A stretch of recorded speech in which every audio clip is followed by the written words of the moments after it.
Hi guys, and welcome back to our channel. This is Ampliful Tales, a channel dedicated to sharing the joys and the challenges of raising a special needs child. Today's video is episode 2 of Special Caregivers, and I'm just going to give you guys a few pointers on how to relate to all the EAs that we have in our lives and how to communicate and motivate them to be able to do the job that they are there for. Keep on watching.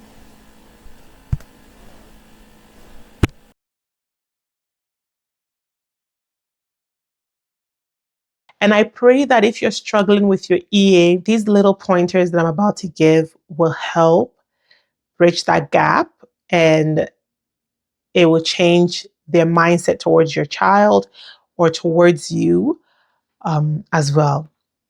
So, number one, how do you support your EA? The EAs are there to support your child, but as a special needs parent, special needs guardian, are you supporting the EA as well? One thing that I try to do is, even on this same channel, I showed when they were on strike.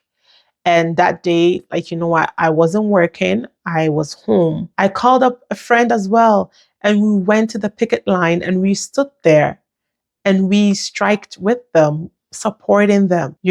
Sometimes you have to work. You cannot go there, or maybe you're not fit to be able to go there like that physically and support them. But how do you support them? How do you show them that you appreciate what they're doing? The little gestures. How do you talk to them? When something is wrong, how do you approach them?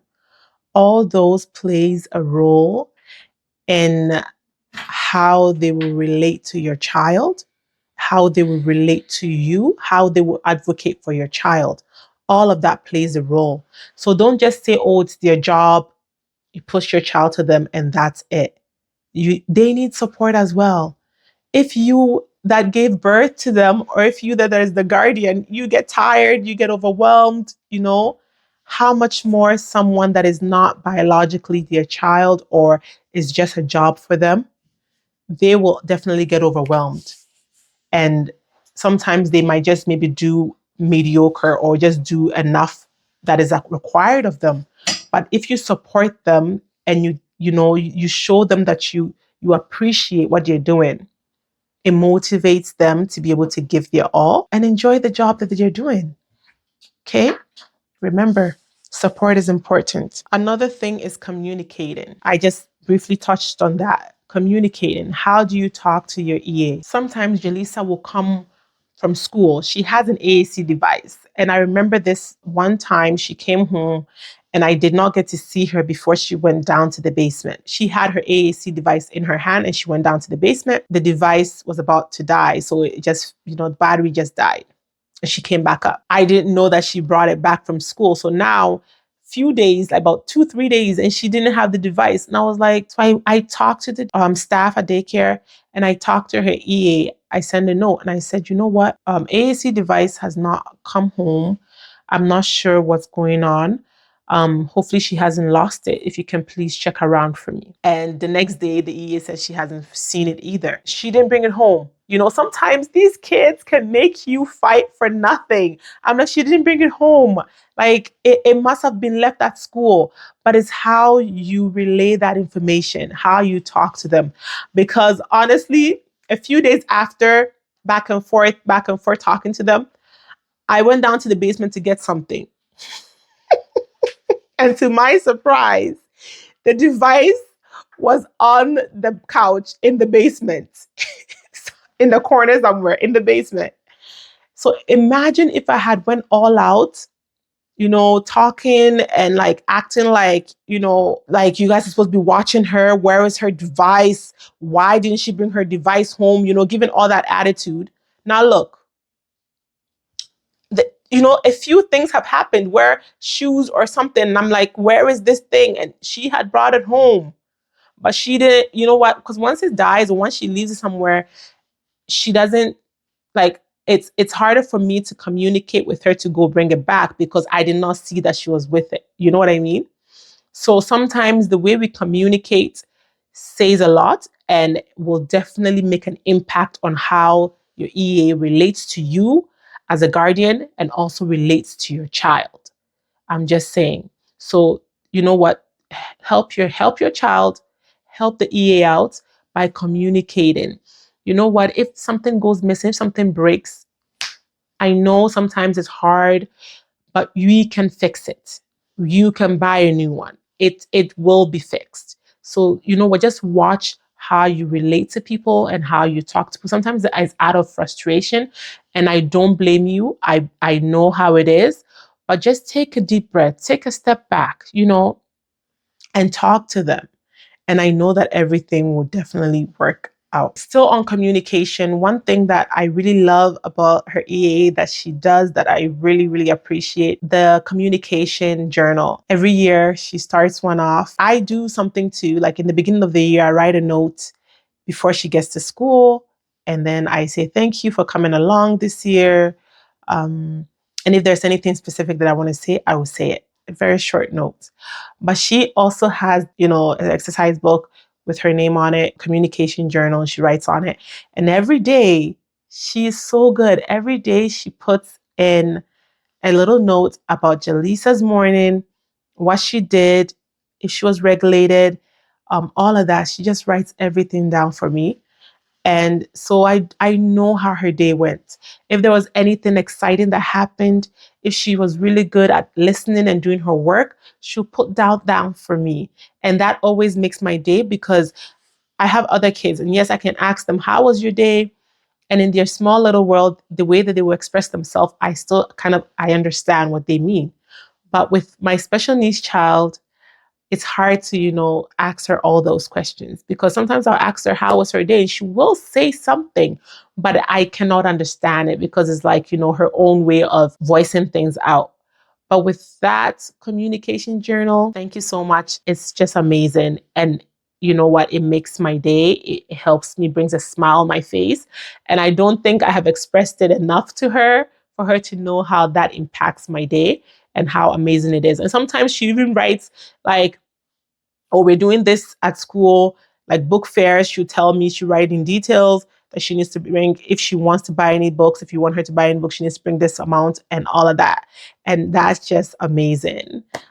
So that's another thing for communication. Try and keep them updated on what's going on. Sometimes Jaleesa will wake up in the middle of the night, like 3 a.m., 2 a.m., and then around 6 when she's supposed to be getting up, that's when she's sleepy. So I write that maybe today Jaleesa woke up at 2 a.m. so she'll be a little cranky in the morning. And she understands, and that will help her to be able to help Jaleesa also transition throughout the day, like how she's supposed to. Because sometimes maybe she'll be like, okay, let's do your work now. And she's like, I'm not having it. So then she'll know how much to push to get the work done. Communication. Another thing is the motivation part. There's so many ways to motivate someone, how you speak to them, things that you can do to support them. Speaking, I already talked about that. Words carry a lot of weight. Another thing for me is making sure that the EA knows I appreciate her. So in that same journal that she sends me, her day-to-day activities, what she did, what she wasn't able to do. I also write in things as a response. I don't do it every day. She's good. She does it every day, but I don't do it every day. But if she says something, oh, Jaleesa did this, Jaleesa did that, I write back, thank you so much for your support, for your help. Thank you so much. I didn't even know Jaleesa could do that. And that's genuine because I didn't know. And she's, teaching her at school. So she's informing me. And I'm also saying thank you for working hard with Jaleesa because they do work hard. So writing that response back, I know I'm not there when she reads it, but I believe that brings a smile to her face because she knows that I do appreciate her. And also, what, once in a while, pass by Timmy's, get a card. Doesn't have to be something big. Put it in an envelope. Put it in, a Timmy's gift card or something. Surprise them because they work hard. They're with your kids sometimes more than you are with them yourself. And you know how stressful it is. So those little gestures, Christmas, something, just to motivate them. She doesn't request for anything, but I do it out the goodness of my heart because, like I said, anyone that treats Jaleesa good, you have a place in my heart. That's just how it is. And people around me know that. So supporting the EAs in that manner also shows them that you appreciate the work that you're doing, and it motivates them to even keep going. Okay, that's just a little, if you're not doing this already, 2026, new beginnings, pick it up and keep it moving. Try, even if it's just like, every season, 4 times a year. If you're getting the same EA, that is, or even if you're doing like the milestones, Thanksgiving, Christmas, end of year, something. Even if you cannot purchase something, write the words. Words are free. You can write as much as you want, just to show them that you appreciate them. All of these pointers that I have given you will help those EAs work hard for your child. It will help your child also love learning and seeing those EAs, because of they'll be very warm towards your child, not just accommodating because it's their job. Relationship with your child will change.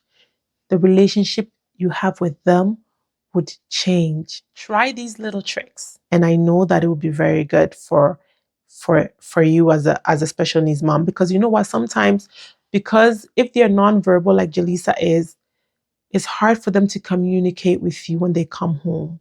But if you have this kind of relationship with the EA, with the teacher's assistant, it makes it easier because you know that they're in good hands. And I know that sometimes you can still be nice to someone and they would choose to be nasty, and that's reality. But if you're genuinely being nice, trust me, God will do the rest. Okay? Don't let your mama bear or papa bear attitude get so much out of you all the time. Remember to always take a deep breath, assess the situation, and take it from there. So supporting them, motivating them, by gestures, by words, communicating, taking your time to communicate. All these things help them, okay? And make you happy as well. And you can have a peace of mind knowing that your child is taken care of at school, because we are not there. As much as you can walk in anytime, but if the person is not good to them, you won't see it. So these are the little tricks you can do to make sure that even if they didn't want to be, that warm gesture would draw them to a positive side and get them to be the people, or get them to be the EA that you want. That's all for today's video. Thank you so much for watching. Thank you so much. If you haven't already subscribed, please do subscribe and join us on this journey. I'll see you next time. Bye-bye.